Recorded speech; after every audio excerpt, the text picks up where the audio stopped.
పదారేళ్ల ప్రేమ కథంతేనులేమ్మా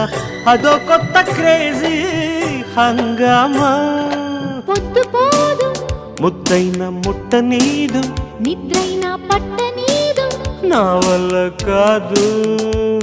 ఒకటే గొడవ ఒడిలో పడవా నిన్న మొన్న లేనే లేదు ఈ చొరవ ఇవాళ ఇలాగ దొరికిన ధీం తనకు ధీం ధీం తనకు దీని కొత్త గుండె ప్రేమ